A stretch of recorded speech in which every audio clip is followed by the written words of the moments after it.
Ladies and gentlemen, armies across the globe, welcome to a journey behind the velvet ropes of stardom and straight into the living rooms of Daegu, Busan, Gwacheon, and Ilsan. We know them as the bulletproof Boy Scouts, the titans of the 21st century who have shattered glass ceilings, rewritten music history, and conquered the world with nothing but passion and blood, sweat, and tears. But let's hit the pause button on the glamour for a second. Before they were global icons, before the Grammy nominations, and before the UN speeches, they were just boys, sons. Children who looked up sometimes in absolute adoration, sometimes in trembling hesitation at the towering mythical figures of their fathers. Tonight, we aren't talking about stage fright, malicious comments, or the pressure of fame. We are diving deep into the one hierarchy that even a Billboard #1 can't dismantle: the father-son dynamic. In the deeply rooted Confucian culture of South Korea, the father is the appa, the pillar of the household, a figure who commands respect often with just a single sharp look. But among the 7 members of BTS, whose father holds the ultimate scary card, we've heard the anecdotes, the whispered stories on variety shows, and the heartfelt confessions in documentaries. But who truly fears his dad the most? Is it the academic disciplinarian who demanded perfect grades? The stoic traditionalist who showed love through stern silence? Or perhaps the former athlete who instilled a military-like discipline that still haunts a member to this day? Is the scariest dad the one who critiqued their dancing, or the one who threatened to cut off their allowance? Who is the member trembling at the thought of a missed call from home? Prepare your hearts and open your minds, because we are about to peel back the layers of childhood memories, strict upbringings, and the heavy, loving weight of paternal expectations to find out the truth. Who takes the crown for having the most intimidating dad? The answer might just break your heart or make you laugh out loud. Let the countdown begin. Number 7. V. Kim Tae-young. The mirror image of a legend, the ultimate role model, and the softest safety net. We kick off this ranking at the absolute bottom of the fear scale, introducing a dynamic that feels less like a strict hierarchy and more like a sacred bond between a hero and his greatest fan, a relationship so tender and profoundly supportive that it shatters every stereotype of the stern Asian father figure we might expect to see on this list. When we talk about Kim Tae-young, the visual god known as V, we are talking about a man who has famously declared, time and time again, with stars in his eyes and a gentle smile on his face, that his ultimate dream in life is not to be the biggest rock star in the world or the richest man in Korea, but simply to be a man like his father. This isn't fear. This is worship in its purest, most wholesome form. Imagine growing up in the rustic, rolling hills of Jeochang, a place far removed from the neon frenzy of Seoul, where the values of family, hard work, and genuine connection are woven into the very soil, and having a father who wasn't a looming shadow of expectation, but a beacon of cool, calm, and collected love. V's father stands as the antithesis of the scary dad trope, effectively landing him at number 7 because the only thing Tae-young fears regarding his father is disappointing the man who gave him everything, not the wrath of a disciplinarian.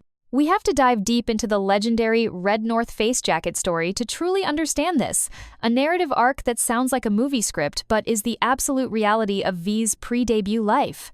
Picture a young, wide-eyed Tae-young, about to leave the safety of the countryside to enter the shark tank that is the Seoul trainee system, a brutal world where socioeconomic status is often worn on one's sleeve. His parents, knowing their son was walking into a den of rich city kids and judgmental peers, didn't give him a lecture on saving money or staying humble. Instead, his mother and father pooled their resources, sacrificing who knows how much to buy him an incredibly expensive, premium-padded jacket, a status symbol of the time, solely so their beloved son wouldn't be looked down upon or bullied for being a country bumpkin in the big city. That act of shielding, of proactive protection, defines their relationship perfectly, while other trainees might have feared their fathers asking, "Why aren't you debuting yet?" Or, "Are you practicing enough?" V's father was sending him into battle with armor made of love. But the emotional depth goes so much further, piercing right into the moments of V's greatest vulnerability. There is a story that V has shared, one that brings tears to the eyes of anyone who hears it, about a time during his grueling trainee days when the physical exhaustion and mental pressure became too suffocating to bear, and he called his dad, crying, ready to quit, ready to throw away the dream because the pain was just too much. In a typical scary dad scenario, the response would have been, "Be a man, toughen up, you can't quit now." But V's father, the man occupying this number 7 spot, delivered a line that saved BTS as we know it today. He told Taehyung, "It's okay to quit. There are other jobs. The world won't end. We can just look for something else together." Can you imagine the sheer relief, the weight lifting off his shoulders? By removing the pressure, by taking away the fear of failure, his father actually gave him the strength to continue. This is why V doesn't fear him. He finds sanctuary in him. We also cannot ignore the aesthetic and behavioral influence. V is famous for his unique vintage fashion sense, his love for jazz, and his distinct gentlemanly vibe, all of which he attributes directly to his dad, often posting photos of his father in his youth to show that the cool gene is hereditary, proving that he sees his dad not as an authority figure to cower before, but as the blueprint for his entire existence. Even the famous phrase that has become a mantra for BTS and ARMY alike, "Garago mo," or "It's no big deal," comes from his father, a philosophy of resilience and calmness that teaches you to overcome hardships by trivializing the panic, not by inducing fear. While other members might have stories of strict curfews, terrifying reprimands for bad grades, or the silent treatment that chills the bone, V's stories are filled with strawberry farms, dreams of a simple life, and a desire to inherit his father's personality. The fear here is non-existent. It is replaced by a profound, mimicry-based adoration where the son looks in the mirror and hopes he sees his father staring back. So, in the grand ranking of who fears their dad the most, Kim Taehyung sits comfortably, happily, and lovingly at number 7, proving that sometimes the most powerful parenting tool isn't the rod, but an open hand and a reassuring voice that says, "It's okay, my son." Number 6, Jungkook, Jungkook. The Peter Pan of parenting, the master of cool who defied academic obsession, and the best friend who value honesty over a perfect score. Moving just one step up the ladder, we encounter a relationship that is so refreshingly modern and devoid of traditional authoritarian terror that it feels less like a father-son dynamic and more like a brotherhood between two incredibly talented individuals, placing the golden maknae, Jungkook, comfortably at number 6. If V's father is the soft emotional safety net, Jungkook's father is the definition of the cool dad, a figure so charismatic, playful, and physically gifted that Jungkook has famously admitted, on record, that he often feels his dad is actually cooler than he is. This admission alone tells you everything you need to know about the lack of fear here. You don't envy the swag of a tyrant, you envy the swag of an icon. And for Jungkook, that icon is Mr. Jimin. To understand why Jungkook fears his dad so little, we have to look at the educational pressure cooker that is South Korea, a society where stories of students jumping off roofs due to exam stress are tragically common, and where fathers often act as the enforcers of academic rigor. Now, picture a young Jungkook holding a test paper with a single-digit score, a catastrophic failure by any standard metrics, a piece of paper that would result in screaming matches and grounded weekends in 99% of households. He brings this paper to his father, likely with a shrug. And what is the reaction? Does the sky fall? Does the belt come out? No. His father looks at him and delivers a line that should be framed in the Hall of Fame of parenting. "I don't care if you get a 0 on your test. Just don't cheat." This singular moment encapsulates their entire dynamic and explains why Jungkook is at number 6. He was raised in an environment of radical freedom where the only fear was the fear of being dishonest, not the fear of failing. This parenting style, described by Jungkook as "do whatever you want, but take responsibility for your actions," is the secret sauce behind the golden maknae's limitless confidence. He wasn't afraid to try singing, dancing, rapping, or painting because he never had a father figure hovering over him waiting to criticize a mistake. Speaking of painting, we must discuss the artistic DNA that flows through this lineage. We have all seen the jaw-dropping sketches Jungkook's dad has drawn of his son, artwork so professional and detailed that they went viral among armies, proving that the artistic talent didn't just appear out of nowhere, it was inherited. When you have a dad who can outdraw you, who was a bowler with professional-level form, and who looks so young and handsome that he could pass for an older brother, the dynamic shifts from fear of authority to respect for talent. There is also the hilarious and slightly chaotic energy of the Santa Claus incident that Jungkook has recounted. where his dad dressed up as Santa to sneak into his room, but the disguise was so unintentionally funny and perhaps a bit spooky in the dark that young Jungkook felt the beard and realized the truth, marking a moment of realization, not of fear, but of his father's playful prankster nature. Furthermore, we have to talk about the smoking intervention. There is a famous story where Jungkook, concerned for his father's health, spent ages trying to convince him to quit smoking. In a relationship ruled by fear, a son would never dare to lecture his father on his lifestyle habits. He would stay silent and keep his head down. But Jungkook badgered him, pleaded with him, and eventually celebrated the victory, showing a relationship built on mutual care and open communication rather than hierarchical distance. The fear factor here is practically non-existent, replaced by a competitive spirit and a desire to make his cool dad proud. The only reason Jungkook is at number 6 and not number 7 is perhaps the physical intimidation factor. We know Jungkook is a beast in the gym, a boxing pro, and a muscle bunny, and we know he gets those genetics straight from his dad. There is a primal, lingering respect for the fact that his dad is physically capable, a former athlete who instilled the love of sports in him. You don't mess with a dad who can bowl a perfect strike and probably beat you in an arm wrestle. But is he scared of him? Is he terrified of a scolding? Absolutely not.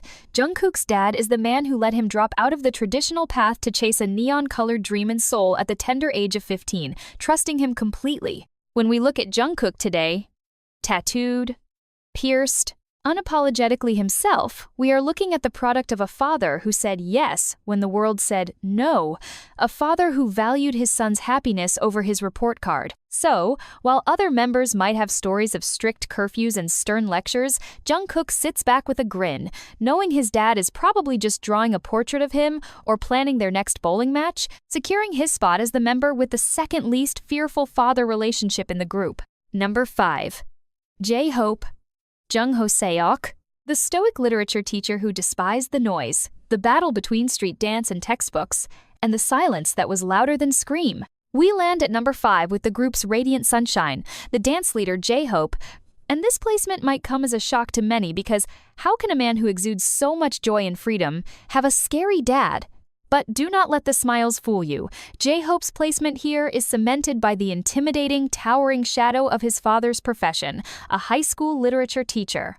In the cultural hierarchy of South Korea, a teacher, specifically a teacher of literature, is a figure of immense gravity, commanding absolute respect, silence, and intellectual rigor. Imagine growing up in Gwangju, not just as Jung Ho-seok, but as Mr. Jung's son, the boy who was expected to embody the dignity and academic excellence of his father. This is where the fear stems from, not from a raised hand, but from the terrifying clash between a father who valued the quiet contemplation of poetry and a son who found his soul in the loud, chaotic, thumping beats of street dance. While V and Jungkook were being told it's okay to fail, J-Hope was fighting a war for approval in a household where dancing was initially viewed as a distraction, a rebellion, perhaps even a disgrace to the scholarly atmosphere his father cultivated. We have to dive into the detailed history of this conflict to understand the fear factor that puts him at number 5. There were times in his youth when the tension was palpable. J-Hope wasn't just battling for a career, he was battling for his identity against the man he respected most in the world. The scariest moment in this dynamic comes from the legendary living room story, a pivotal scene that feels like the climax of a drama. His father was staunchly opposed to his dancing, wanting him to focus on his studies, to follow a traditional path. The disappointment was a heavy, silent fog in the house. One day, desperate to prove that this wasn't just a delinquent phase, young Ho-seok turned off the music. He didn't use a beat. He stood in the middle of the living room, with his stern, literature teacher father watching from the couch, a critic harder to please than any panel of judges. J-Hope danced in complete silence, using only the sound of his breath and the squeak of his sneakers against the floor to show his passion, his discipline, his sweat. It was a terrifying gamble. If his father had scoffed, if he had turned away, it would have been over. That moment of vulnerability, dancing before the stoic gaze of a man who preferred books to breakdancing, is the definition of fear in the pursuit of a dream. His father eventually relented, moved by the sheer intensity of his son's dedication, but that approval was hard-won. not freely given like the members ranked below him. Furthermore, we must discuss the personality of J-Hope's father to truly grasp the intimidation factor. He is described as a man of few words, dignified and serious, a sharp contrast to J-Hope's loud, sound effect-filled personality. J-Hope has mentioned that his father loves suiseki, or viewing stones, the art of collecting and appreciating naturally shaped rocks. Think about that hobby. It requires immense patience, silence, and an appreciation for stillness. Now, contrast that with J-Hope, who is a whirlwind of energy. Growing up, J-Hope likely had to suppress his natural loudness to fit into the calm, stone-collecting atmosphere his father commanded. Even now, when J-Hope buys gifts for his dad, he hunts for rare, expensive stones, a gesture that shows he is still trying to appeal to that specific, scholarly taste, still seeking the nod of approval from the quiet teacher. There is also the teacher's gaze that J-Hope has likely inherited but also feared. You know that look a teacher gives you when you've forgotten your homework? Imagine living with that look 24/7. Even though their relationship is now incredibly loving with his dad, famously becoming a huge fan who recognizes the members better than J-Hope himself, sometimes the foundation of their relationship was built on J-Hope having to overcome times his father's initial disapproval. He had to prove he was worthy. He had to succeed to turn that frown into a smile. That pressure, that fear of being the failure son of a respected educator, creates a psychological weight that V and Jungkook simply did not have to carry. The fear here is the fear of the red pen, the fear of the report card, the fear of the lecture. It is the classic struggle of the artist versus the academic. J-Hope's success is all the more sweet because he didn't just conquer the world, he conquered the doubts of the literature teacher in his own living room. So, J-Hope takes the number 5 spot, representing the fear of authority and the terrifying journey of proving that your unconventional dream is valid to a father who lives by the book. Number 4. RM Kim Namjoon. The corporate strategist, the battle of the top 1%, and the 4-page proposal that changed history. We land at number 4 with the genius leader, the lyrical god, RM. And his placement here is defined by a fear that is unique to the intellectual elite, the fear of the rational rejection. To understand the terrifying weight Namjoon carried in front of his father, we must first understand who his father is and what Namjoon was. Namjoon wasn't just a smart kid, he was a national treasure in the making. With an IQ of 148 and mock exam scores placing him in the top 1% of the entire nation, he was destined for greatness, a diplomat, a lawyer, a CEO, a leader of industry. His father, an employee at SK Telecom, one of South Korea's largest and most powerful conglomerates, represented the pinnacle of that stable, corporate Samsung man, success that every Korean parent dreams of for their child. This wasn't a household where you could just cry and say, "But I love music, Dad." No, that emotional plea would be met with a cold, logical reality check. The fear here stems from the daunting task of convincing a pragmatic, corporate-minded father that a career in hip-hop, a genre that was still looked down upon in Korea at the time, was a viable alternative to a guaranteed life of luxury and prestige. Imagine the atmosphere in that Ilsan apartment. It wasn't about flying shoes or loud screams, it was the terrifying silence of disappointment from a father who knew the odds. Namjoon has famously recounted how he had to hide his lyrics on scrap paper, stuffing them into his pockets or between workbook pages, terrified that his parents would find them. But the climax of this fear, the moment that cements him at number 4, is the legendary negotiation. When Namjoon finally decided he couldn't live without music, he didn't throw a tantrum. He knew that wouldn't work on his dad. Instead, he treated his father like a board of directors. He prepared what was essentially a verbal business proposal. He sat his father down a moment that must have felt like walking to the gallows and asked him a question that was as strategic as it was desperate.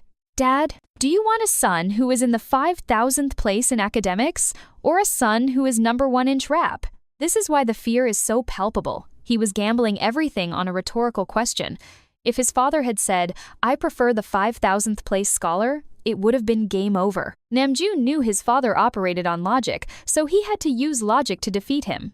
The terror of that conversation is the terror of having your soul weighed on a scale of success. While his mother was arguably more aggressive, famously destroying his computer and breaking his microphone to force him to study, his father was the final boss, the ultimate decision maker. The fact that Namjoon had to frame his passion as a career ranking rather than just happiness shows the intense pressure of the environment his father created. He couldn't just be a rapper. He had to promise to be the Times Best Times rapper, because in his father's world, being anything less than #1 was a failure. And let's not forget the white lie incident. There's a story where Namjoon, terrified of his parents' disapproval, lied about going to an academy to sneak out for auditions.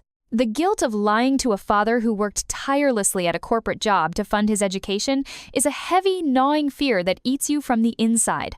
Even though his dad eventually became the good cop who convinced his mom to let him pursue music, telling her, "Let the boy do what he wants," that support came times after times. Namjoon proved his logic. He had to pass the interview first. Today, his dad is his biggest supporter, likely analyzing BTS's metrics with the same corporate sharp eye he used at SK Telecom.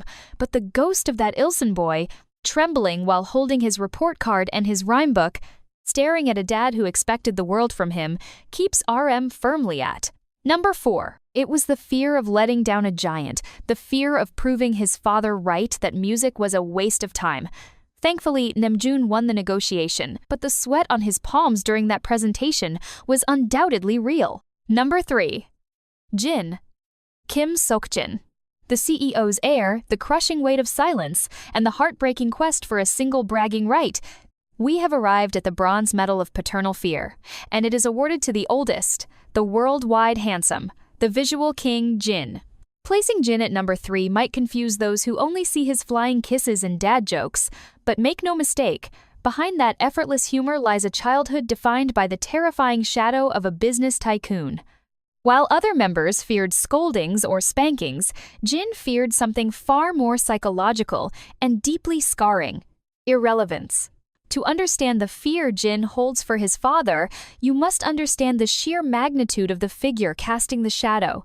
Jin's father is a CEO of a major corporate supplier, a man of immense success, wealth, and social standing. In the high-pressure world of Gangnam's elite, or the wealthy suburbs of Gwacheon, success isn't a goal, it's the baseline. Growing up, Jin wasn't just Kim Seokjin. He was the son of a CEO, expected to embody the dignity, sharp intellect, and business acumen of his lineage. The fear here is the fear of the silver spoon turning into a rusty ladle. The defining moment of this fear, the story that will break your heart and explain why he is at number 3, is the mom's friends anecdote Jin has famously shared, with a rare and somber vulnerability, a memory that haunted his youth. He recalled times when his mother would meet with her friends, other wealthy wives of successful men. These women would boast loudly about their sons. "My son became a lawyer. My son is a doctor. My son got into Sky University." And in those moments, Jin saw his mother simply stay silent. She had nothing to say. She couldn't brag. That silence was louder than any scream his father could have produced. It was a silence that said, "You are not enough." Jin feared that silence more than death. He feared the disappointment in his father's eyes, the reality that the CEO had an unsuccessful son. This created a desperate, clawing need for validation that drove him to the brink of exhaustion. The fear of his dad wasn't about physical punishment, it was the fear of loss of face. In an Asian household of that stature, bringing shame or mediocrity to the family name is the ultimate sin. Jin's father, while generous, famously giving out allowances and supporting the family comfortably, was also a man of strict rules and high standards. There are stories of Jin's impeccable table manners, his ability to converse with dignitaries, and his sharp business sense, all traits drilled into him by a father who was grooming him for success, whether in a boardroom or elsewhere. The fear is evident in how Jin talks about his dad even now. There is a distinct tone of reverence and a slight trembling desire to please. When he recounts stories of his dad going on business trips to Germany or discussing corporate matters, Jin often adopts a tone of a subordinate speaking about a superior. He isn't just a son, he is an employee of the Kim family brand. The fear of losing his father's financial support or approval was a genuine motivator in his early years. Unlike V or Jungkook, who were given freedom, Jin was likely given a roadmap he was terrified to deviate from. The rebellion of becoming an idol was a massive risk. Imagine the dinner table conversation. "Father, I am not going to business school. I am going to audition for a small, broke agency to dance." The terrifying courage that took is immeasurable. Jin has admitted that his goal was to make his mother and father proud, to give them something to brag about. This isn't just love, it's a trauma response to the pressure of excellence. He wanted to be the trophy his father could display. Even today, when Jin jokes about buying his members expensive meals or talks about investments, you see the CEO's son coming out, mimicking the father he both feared and admired. He conquered the fear not by running away, but by becoming bigger than the shadow. He became so successful that his dad now introduces himself as Seokjin's father rather than the CEO, a reversal of power that Jin likely dreamed of while trembling in his room as a child. He sits at number 3 because his fear was the sophisticated, high-stakes terror of the elite, the fear that no matter how kind you are, if you aren't successful, you are invisible to the man who matters most. Number 2. Jimin. Park Jimin. The Busan Iron Fist, the prosecutor of dreams, and the terrifying silence of a father who demanded perfection. We secure the runner-up spot with the angel of BTS, the man with the voice of gold and the heart of a philanthropist, Park Jimin, and his placement at number 2 is a testament to the terrifying, awe-inspiring power of the Busan Patriarch.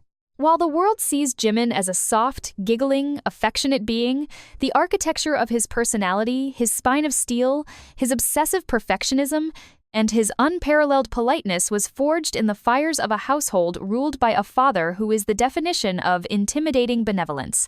To understand the fear Jimin holds or held for his father, you have to look at the sheer contrast in their intended paths.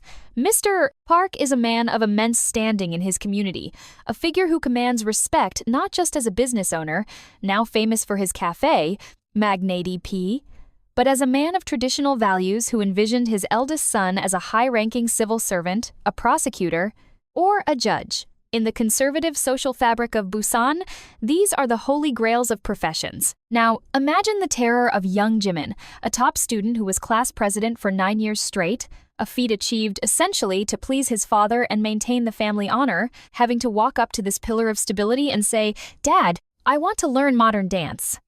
This wasn't just a career change. In the eyes of a traditional Gyeongsang, "Do father?" This could have looked like insanity. The fear here is the fear of the impossible negotiation.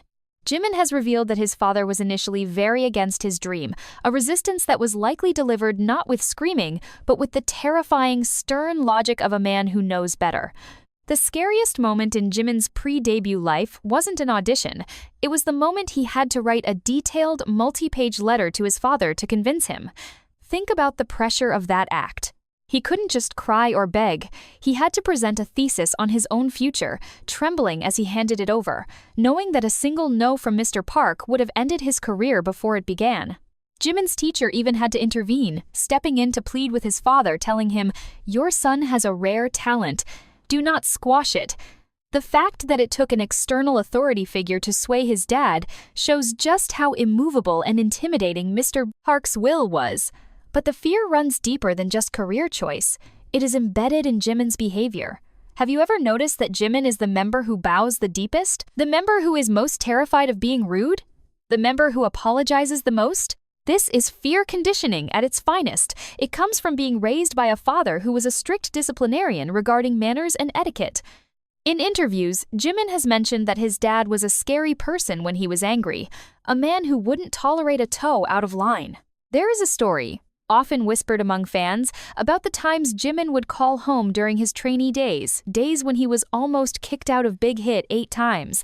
Imagine the sheer terror of holding that phone, knowing that if you get kicked out, you have to return to Busan and face the father who told you this was a risky path.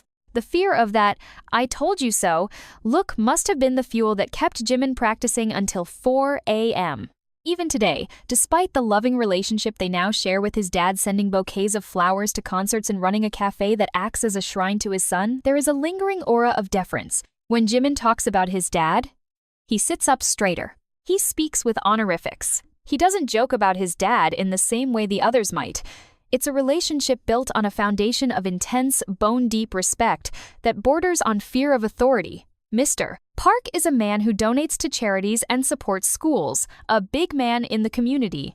And for Jimin, the pressure to live up to that image To never tarnish the reputation of the Park family of Busan is a psychological burden that puts him firmly at number 2. He isn't just scared of his dad getting mad, he is scared of his dad being disappointed, and for a perfectionist like Jimin, that is the ultimate nightmare. The Busan Iron Fist may have opened up to hold a microphone now, but the grip it had on Jimin's childhood was tight, formidable, and undeniably scary. Number 1. Suga, Min Yoongi. The Daegu warrior, the shredded lyrics of a broken dream, and the tears that drowned the monster of the past. We have reached the absolute zenith of our list, the undisputed number 1, the member who faced the darkest, most terrifying, and most heartbreaking opposition from his father, the rap god Min Yoongi, aka Suga. To say Suga feared his father is an understatement. For a large portion of his youth, his father was the antagonist in the movie of his life. This relationship defines the angst and han, deep sorrow, resentment, that permeates Suga's music. While other members had dads who were skeptical or strict, Suga's father was actively, aggressively hostile towards his dream of music. We must transport ourselves back to the gritty streets of Daegu. Yoongi wasn't born with a silver spoon. He was born into a family that knew the harsh bite of financial struggle. His father, a pragmatic man who had seen the cruelty of the world, looked at his son who wanted to write songs and rap and saw a one-way ticket to starvation. The fear here wasn't about etiquette, it was about survival. The most terrifying anecdote, one that has been etched into the lore of army history, involves the physical destruction of Yoongi's work. There were moments when his father, in a fit of terrifying rage born out of a twisted desire to protect his son from a failed life, would take Yoongi's lyric books, the pages where he poured his bleeding heart, his secrets, his soul, and tear them to shreds, or throw them in the trash. Can you imagine the trauma? A child watching his father destroy the only thing that gave him purpose? That is true fear. It is the fear that your own parent is the killer of your identity. This fear drove Yoongi to run. It drove him to leave home at a young age, to live in a cramped studio, selling songs for pennies, choosing between eating noodles or taking the bus home. He lived with a shoulder injury for years, afraid to tell his parents, afraid to show weakness, afraid that his father would say, "I told you so." That silence, that hiding of pain, is the ultimate manifestation of fear. His father was the specter haunting his every struggle. When Suga was starving, when he was depressed, when he was anxious, the voice in his head was likely his father's voice telling him he should have just studied. He should have just been a civil servant. This dynamic created the August D we know today, a rapper whose lyrics are like knives, forged in the fire of this paternal rejection. The fear was so intense that for a long time, his parents didn't even attend his concerts. They were the ghosts in the empty seats. But why is he number 1? Because the depth of the fear makes the height of the reconciliation so staggering. The climax of this tragedy occurred in 2016 during the HYYH onstage epilogue concert. It is the most famous scene in BTS history regarding parents. Yoongi was performing, the crowd was screaming, but his eyes were scanning the VIP section, and then he saw them. He saw the father who tore his lyrics. He saw the father who told him he would fail. And that stoic, unshakable, "I don't give a times tea" rapper collapsed. He dropped to the floor of the stage, bowing deeply in the ultimate sign of respect and submission, his shoulders shaking with uncontrollable sobs. He cried like a child. Why? Because the monster had come to watch. The monster had finally accepted him. The fear that had gripped his heart for a decade dissolved in a puddle of tears on that stage. It wasn't just relief, it was the exorcism of a childhood trauma. Suga places it number 1 because his father was the hardest boss to beat. He had to become a global superstar just to get his dad to nod. Now, the dynamic is hilarious and heartwarming. His dad famously tells him, "I didn't oppose you that much," trying to rewrite history, and acts like a cool celebrity dad who chats with fans. But Suga knows. We know. The scars are there. Suga's father is the classic old-school Korean patriarch, unable to say, "I love you," showing affection through criticism and terrifying in his silence. Even now, Suga admits his dad is the only person he can't win an argument against. He is the only person who can make the savage August D feel like a small boy in Daegu again.